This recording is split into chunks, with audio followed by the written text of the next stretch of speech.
October 3rd, 1871. Chapter 23. Special Words to TikTok.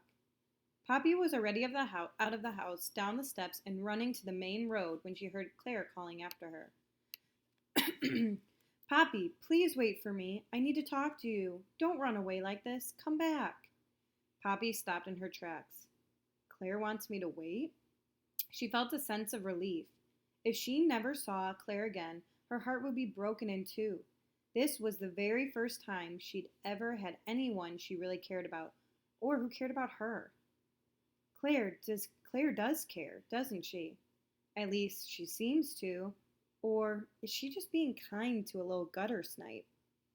Poppy had to know for sure, so she waited for Claire to catch up with her. Poppy, dear, don't be sad or angry at my father, Claire said breathlessly as she approached Poppy. He just doesn't understand people who come from another culture. You mean people like me from Conley's Patch? Claire nodded. He's been robbed in the past, and that place out there where you live, that's owned by Roger Plant. It's a den of thieves, and worse. Is Mr. Butterworth afraid I will rob him too? Poppy asked. Probably, but I know you would never rob or betray anyone, especially those who care about you. Claire put her arms around Poppy and held her close. Poppy hugged Claire tightly, afraid Claire might disappear if she let go. What if Claire knew that Ma Brennan is planning to rob the jewelry store? What if she knew I have to give Ma a key to save TikTok? Surely Claire would hate me if she knew. Do you really care about me? Poppy asked. Of course I do. I thought you knew that without asking, Claire whispered. But maybe you need to hear it, in real words. Claire pulled away and lifted Poppy's chin so they looked in each other's eyes.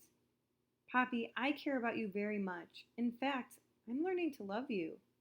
Claire's eyes filled with tears as she went on. I want you to be happy and away from those people who have hurt you. I want to show you how good and happy families really live. I want you to know that you don't have to steal. But I have nowhere to live and no family. I've had to steal so I can eat. She held back her own tears, but her mouth quivered. I'm not part of your family either, 'cause no one but you wants me around. Oh, you must know how much Justin likes you, Poppy. He teases you a little, the way boys tease their sisters. I've told Forrest all about you, and he wants to help you. But what shall I do? I can't go back to your house, not after what happened in there with all the suspicious and hateful looks I got. And I can never go back to Ma Brennan's, she wanted to say. As if reading Poppy's thoughts, Claire spoke. You mustn't go back to Conley's Patch. I'm going to suggest something, but I need to talk to Forrest about it first. In the meantime, perhaps for now, you might stay overnight with TikTok, and that way you won't need to see my father again tonight. Poppy almost blurted out that she had already spent one night in the goat barn, but decided it didn't matter now.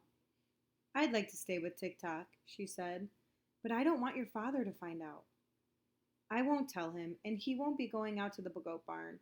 TikTok is Justin's responsibility. Father's not a mean man, Poppy. However, he knows that Conley's Patch is full of thieves. And after all, Father owns the biggest jewelry store in town, so he has to be cautious. Poppy nodded. She understood only too well that Mr. Butterworth should be fearful and cautious. Plans were already being made to rob his jewelry store. No one from Conley's Patch could be trusted.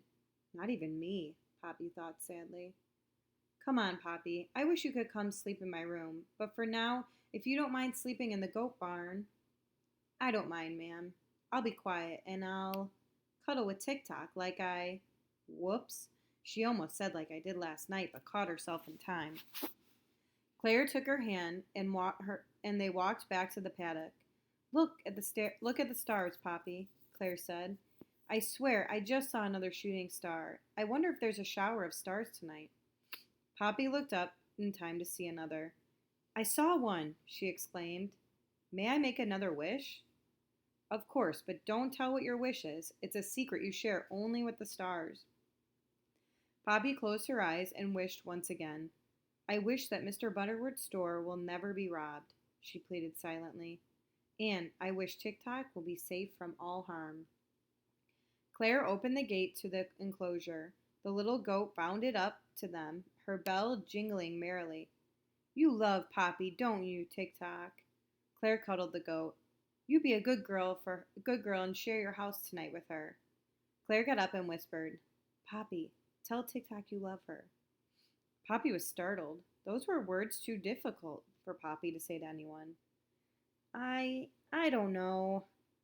It's all right. I'll tell her, Claire said, bending over the goat and petting her head and nubby horns. You are a sweet and gentle little nanny. I love you, Tick Tock, and I know Poppy loves you too. Tick Tock butted Claire gently and then turned to push against Poppy. Poppy, taken by surprise, lost her balance and fell. She giggled as Tick Tock continued to push and playfully ram against her. Without a second thought, Poppy reached out, put her arms around the wiggly goat, and buried her face into Tick Tock's bristly coat. I love you, Tick Tock, she whispered. I'll never let anyone hurt you, she promised silently. A little later, Claire brought out a pillow and blanket to the goat barn. Don't worry, no one saw me, nor do they know you're out here. She softened the fresh hay and covered Poppy with the quilt. After tonight, I'll find you a safe place to stay, she promised. But for now, you'll be fine right here. Why are you being so nice to me? Poppy asked. Your pa knows I'm not a good girl. Deep inside, you are a good girl, Poppy. You're a jewel. Poppy bowed her head. Ma told me I was a good girl when I stole things for her. No one ever explained to you that stealing is wrong, Poppy. You never knew that you hurt people when you steal from them. I don't want to hurt anyone. Of course you didn't, Claire said. And that tells me that you're a good girl. And now that you know it's wrong, you can stop stealing. I'll help you, Poppy. I promise. Claire gave Poppy a kiss on the cheek. Good night, dear. Good night, Miss Claire, Poppy said. Just call me Claire. After all, we're best friends, aren't we? Poppy nodded and snuggled under her blanket. After Claire tiptoed back to the house, Poppy called softly to the goat. Come here with me, Tick Tock. I don't want to be alone. Tick Tock came into the little barn and curled up on the floor next to the bed of hay where Poppy was lying. No more stealing. It was a scary thought. How else could she live? I didn't think I was hurting anyone when I stole. It just didn't matter. But now that I almost have a family, now it does matter. She sighed, turned her cheek to the cool, sweet-smelling pillow, and closed her eyes. It was still dark when Poppy heard Tick Tock's bell ringing loudly, and then felt someone shaking her. She sat up and squinted in the darkness. Sheila was sitting in the hay. Ma's had me watching you, Poppy. I even saw you eating dinner at the Butterworths, she laughed. You sat right there at their fancy table. But I see they kicked you out here to the goat barn rather than let you sleep in their house. Why are you here? Ma said I had till Friday to get the key. I know. She wants you to come to Conley's patch in the morning. If you don't show up, she'll be there to get you she'll come and get you herself. And you could say goodbye to that little beast of a goat. Ma's got plans for that animal. Sheila pulled the blanket off Poppy. It'll be light soon, so you better come with me now. But I don't wanna, Sheila. I want to stay here, even if I do sleep in a goat barn. It's better than sleeping on that dirt floor with the noise and the dog fighting and yelling that goes on all night. Listen, just do what Ma wants. Get her a key to the jewelry store, and then you can leave and do whatever you want. She just needs the keys so they can rob the store without any noise or trouble. She yanked Poppy by the arm. Get up now. No, Poppy pulled away. I'm not going with you. Sheila put her face close to Poppy's. All right, then I'll bring the goat instead. The dawn was brightening now, and Poppy realized that Sheila had a rope in her hand. I brought this so I can lead your friends here back to Ma's. The dogs in the pits might like to make mincemeat out of this goat. The pits, where the dogs fight other dogs and animals viciously, where every night she heard the dogs yelping in pain as the gamblers cheered them on, usually to their death. No, she'd never let that happen to Tick Tock. Don't touch this goat, Poppy yelled, then put her hand over her mouth. I'll come with you, Sheila, but please leave the goat here, she said, lowering her voice. Come on, then, Sheila yanked Poppy by the hand, dragging her out of the paddock and down to the main street.